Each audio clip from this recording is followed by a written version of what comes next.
Welcome to Scaling Up with Shane. Today we're going to talk about how you can avoid overpaying for properties. You're looking for your first deal or maybe you're a couple deals in. My first point on this episode, when you're looking at a property and you're trying to come up with a value and you want to make sure you're not overpaying, is don't underwrite the upside on the purchase price. People do this all the time, for sure, with value add stuff. And I see it a lot more in today's market where it's very hot, where they'll see something, it should be maybe 150 a door, and it's listed at 160 because of that future upside. And you underwrite that and think, well, it's going to be worth 160 once I do this. You shouldn't be paying that on the purchase price. Pay what you can get loan dollars for today.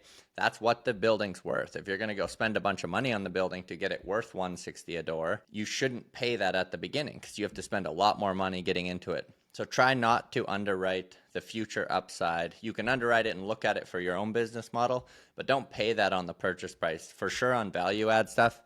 And I'm seeing this more and more in the market where the value add property that used to be a higher cap rate because you had all that upside, the cap rate's just getting compressed, sometimes even lower than stabilized stuff because people are just underwriting all the future upside and saying, well, rents are too low. They're going to be here, so I can pay more.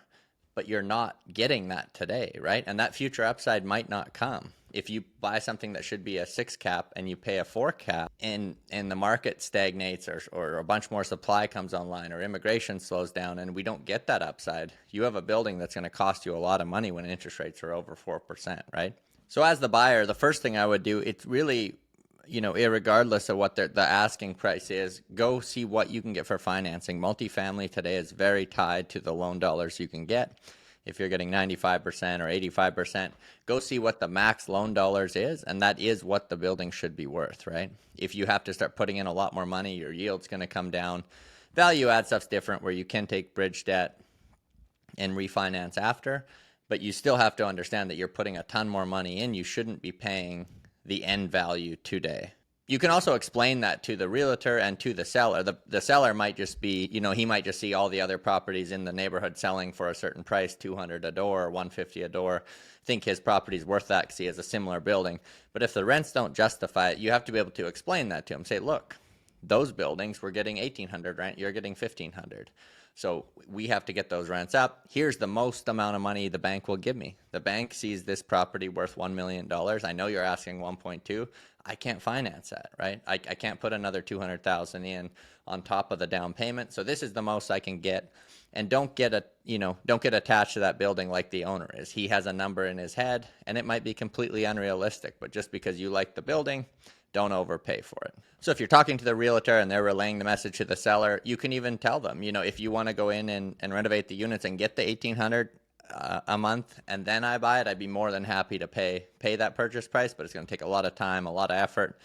I'd rather, pay this price and I'll do all of the work and you can walk away with the cash. Another way to avoid overpaying would be make sure you understand what's going on in the neighborhood, in the next year to 3 years. Look at what future development looks like. We looked at a property one time and everything looked pretty good. There was a bunch of empty land around it. We checked out who owned that land and what the development plans were and found out it was actually a subsidy program that wanted to build a couple hundred units there. And it was for really low income people or like borderline homeless people were going to be housed there.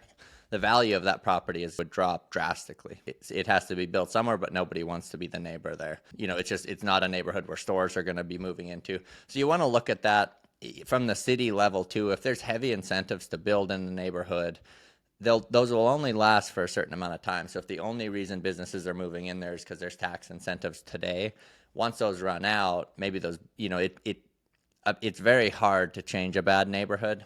So I wouldn't buy, future growth or future plans. This neighborhood's going to gentrify, because you hear that a lot. And for sure, when out of town people come, like when I see that all the time, they come to Edmonton and realtors will say, hey, you should buy in this neighborhood. It's this close to downtown and downtown's moving at, this rate.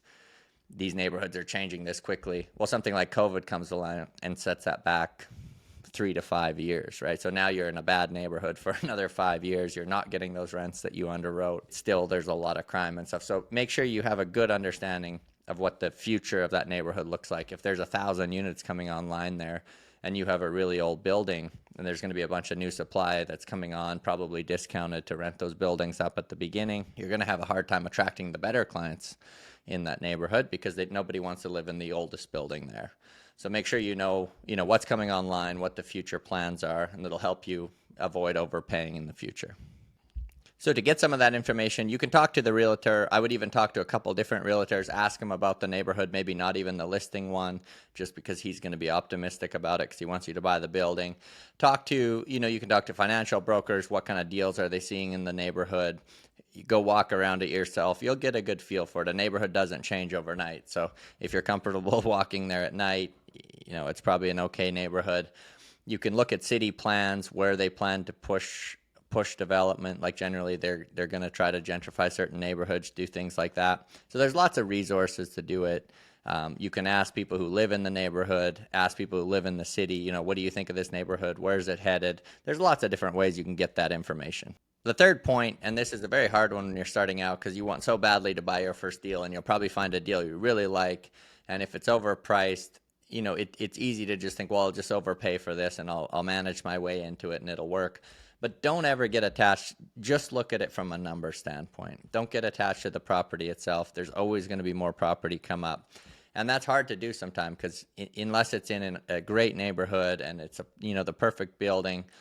But if you're overpaying for it, you might be paying 2 or 3 years of upside that might not come. So you have to make sure you don't get attached to the deal just because you like the building. So if you're not emotionally attached, you're just looking at your numbers, you have a clear path, a business plan of what you want to do. If it's value add, you're only willing to pay a certain cap rate, and don't stray from that, right? Just because you fall in love with a building, as soon as you start lowering that cap rate, you're gonna buy something and the whole business model isn't going to work. Even if you do it perfectly, you're not going to get the upside you want. So don't fall in love with the building. Stick to a business plan and just the numbers of it, more so than you can look at where the asset is very important. The asset itself is important, but the numbers are what's really going to make it as an investment.